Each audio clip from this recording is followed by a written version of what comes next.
కొంగునాడులో కొత్త కొట్లాట. అన్నాడీఎంకే అడ్డాలో ఇప్పుడు బీజేపీ డీఎంకేల మధ్య యుద్ధం మొదలైంది. కొంగునాడు నీదా నాదా అన్న రేంజ్లో పొలిటికల్ వార్ పీక్స్కుపోయింది. అక్కడ పోటీ పడి మరి నిధులు కేటాయిస్తున్నాయి కేంద్ర రాష్ట్ర ప్రభుత్వాలు. మరి కొంగునాడు ఎవరి వైపు? తమిళనాడులో బీజేపీ ఆపరేషన్ కొంగునాడు పట్టాలెక్కింది. వరుస పర్యటనలు, మెగా ర్యాలీలతో Modi feel good factor Tamil రాజకీయాల్లో ఒక కొత్త చరిత్రను లిఖించబోతుందా?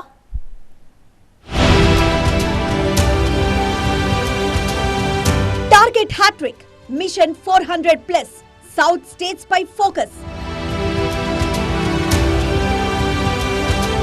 వికసిత్ భారత్ నినాదంతో సౌత్ స్టేట్స్ పై కమల దళం ఫోకస్.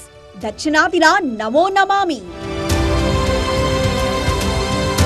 మోదీ వరుస పర్యటనలో తెలుగు రాష్ట్రాల్లో బీజేపీలో జోష్ పెంచాయి. ఇక తమిళనాడుపై కూడా బీజేపీ ప్రత్యేక దృష్టి సారించింది. పాగా వేయడమే కాదు, తమిళనాడులో ప్రభంజనం సృష్టించేలా ఆపరేషన్ కొంగునాడుకు మరింత పదును పెడుతోంది బీజేపీ.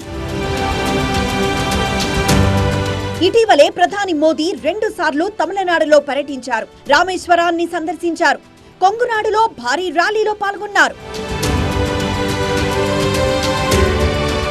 తాజాగా 1,00,000 మంది కార్యకర్తలతో ప్రధాని మోదీ మెగా ర్యాలీ కోయంబత్తూరుకు కొత్త కళను తెచ్చింది. తమిళనాట కమల కలల వికాసానికి కొంగునాడు గేట్వే కాబోతోందా అన్నట్లుగా మోదీ ర్యాలీకి జనం పోటెత్తారు. దాదాపు 4 కిలోమీటర్లు ర్యాలీ కొనసాగింది. మోదీ మోదీ అనే నినాదాలతో కొంగునాడు దద్దరిల్లింది. కోయంబత్తూర్, తిరుప్పూర్, ఈరోడ్, నామక్కల్, సేలం, ధర్మపురి, నీలగిరి, కరూర్, కృష్ణగిరి, దిండుగల్ జిల్లాలను కలిపి కొంగునాడుగా వ్యవహరిస్తారు. తమిళనాడులో 39 లోక్సభ స్థానాలున్నాయి.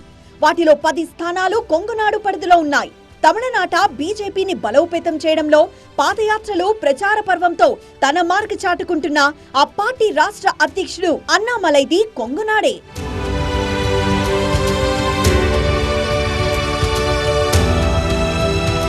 ఇక ఈ ప్రాంతానికి చెందిన రాజ్యసభ సభ్యుడు మురుగన్ కు కేంద్ర మంత్రివర్గంలో స్థానం కల్పించడం ద్వారా కొంగునాడులో ఫీల్ గుడ్ ఫ్యాక్టర్ ను టచ్ చేశారు మోదీ. వరుస పర్యటనలతో కొంగునాడుపై తనదైన ముద్ర వేశారాయన.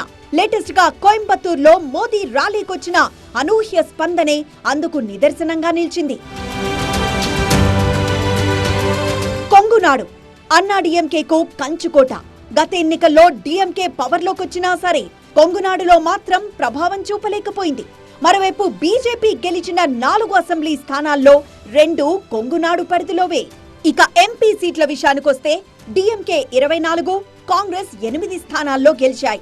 వామపక్షాలు 4 సీట్లు కైవసం చేసుకున్నాయి. బీజేపీతో జట్టు కట్టిన అన్నాడీఎంకే 1 స్థానం దక్కించుకుంది. మోదీ స్పెషల్ ఫోకస్ తో తమిళనాడు పొలిటికల్ ఈక్వేషన్స్ మారబోతున్నాయా?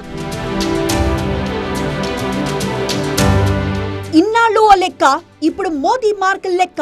తమిళనాడులో ఒంటరిగా బలపడ్డమే కాదు, మిషన్ 400+ లో భాగంగా వీలైనన్ని ఎక్కువ ఎంపీ స్థానాలు గెలవాలనేది బీజేపీ వ్యూహం. అందులో భాగంగానే కొంగునాడు కేంద్రంగా కేంద్రం ఎన్నో అభివృద్ధి పథకాలను ప్రవేశపెట్టింది. అటు కొంగునాడులో పట్టు పెంచుకునేలా డీఎంకే సర్కార్ కూడా వేల కోట్ల ప్రాజెక్టులకు శంకుస్థాపనలు చేసింది. అలా కొంగునాడు కేంద్రంగా బీజేపీ డీఎంకే మధ్య ఎన్నికల కొట్లాట పీక్స్ కు వెళ్ళింది.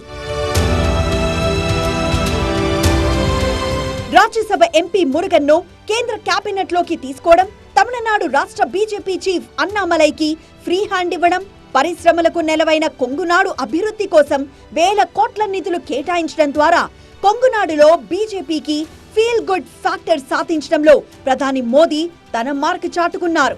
మోదీ వరుస పర్యటనలతో కొంగునాడులో కమల వికాసం కనిపిస్తోంది.